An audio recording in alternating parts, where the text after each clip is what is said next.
मुंशी मल्हार आई विठल जे लाइ सुभाण को सिज ज़िंदगी जा नवा सूर खणी थो। चाचे जे कातलनि जी दिलियूं कढी तुंहिंजे हथ ते रखां। शेर दिल जी दिल ते उहे कातिल पाण आहिनि। मुंशी असां हाणे शेर दिल खे खणा ॾींहं अची कोन ॾींदासीं। असां हुनखे पोयां आहियूं। जीअं असांजी नज़र ते चढ़ियो त हुनखे फटकाए विझंदासीं। सरदार साईं मिठलाई मल्हार वारनि ते अलाए कहिड़ी क़यामत बर्पा कंदो, पर हाणे मां नाग जे कमनि में पंहिंजो हिसो नथो विझणु चाहियां। मुंशी मूंखे छॾियो त मां हाणे हीअ दर छॾे हलियो वञा। अस्सलाम वालेकुम दोस्तों, पापनगर जी न्यू है ज़बरदस्त अपडेट खणी हाज़िर थी चुका आहियूं दोस्तों। इन खां पहिरीं असांजे चैनल ते न्यू आहे त सब्सक्राइब करे हाल ते क्लिक कयो। हलूं था अपडेट जी तरफ़, तव्हांखे इंतज़ारु कोन था करायूं।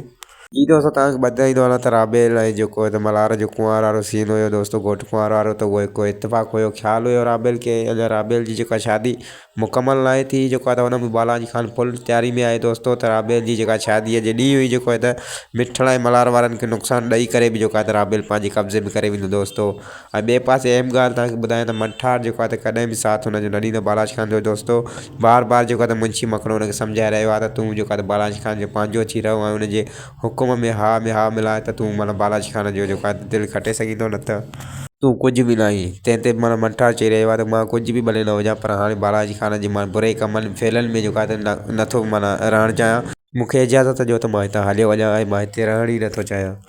ॿिए पासे दोस्तों मां तव्हांखे ॿुधायां त भले जेको आहे त बालाजी खान जो मंठार साथ न ॾिए, पर बालाजी खान जेको आहे त पंहिंजे सिर सां कफ़न ॿधी बि निकिरंदो राबेल जे करे, ऐं जेको आहे त मल्हार सां मुक़ाबिलो ज़रूरु कंदो। पोइ जीत ऐं हार जेका आहे त रब जे वस आहे, उहा जंहिंजी बि थिए, पर बालाजी खान जेको आहे त कॾहिं बि कोन मणंदो दोस्तों। ऐं ॿिए पासे शेर दिल बि मल्हार सां गॾु हूंदो दोस्तों। ऐं ॿिए पासे जेको आहे त शेर दिल खे उहो बि अञा जेको आहे भाउ आहे, हुन पंहिंजे चाचे जो कातिल त मारियो आहे दोस्तों, पर जेको आहे त अञा बि जेको बदिलो आहे शेर दिल जी दिलि में सीने में उहा बाहि आहे चाचे जे बदिले जी। त हुन जेको आहे त हिकु अञा आम माण्हू मारियो आहे बालाजी खान जो हाकिम दोस्तों, पर जेसिताईं ख़ुदि बालाजी खान खे शेर दिल न मारींदो तेसिताईं जेको आहे त शेर दिल जो सीनो थधो न थींदो। ऐं ॿिए पासे मां दोस्तों तव्हांखे ॿुधाईंदो हलां त बालाजी खान जा माण्हू बि छिते वग़ैरह वांगुरु जेको आहे त शेर दिल खे ॻोल्हींदा था वञनि। छाजे करे शेर दिल जेको आहे त हुन जा ॿाहिरि मारिया आहिनि, पर शेर दिल जो हू कुझु बि बिगाड़े न सघंदा, भले केतिरो बि ज़ोर लॻाइनि, पर शेर दिल हुननि खां घणो आहे। ऐं शेर दिल हुननि खे जेको आहे त मुंहुं तोड़ जवाबु ॾियण जी सघ रखे थो। उमेदु आहे त हीअ दोस्तों वीडियो तव्हांखे पसंदि आई हूंदी। वीडियो पसंदि अचे त लाइक सब्सक्राइब शेयर ज़रूरु कंदा।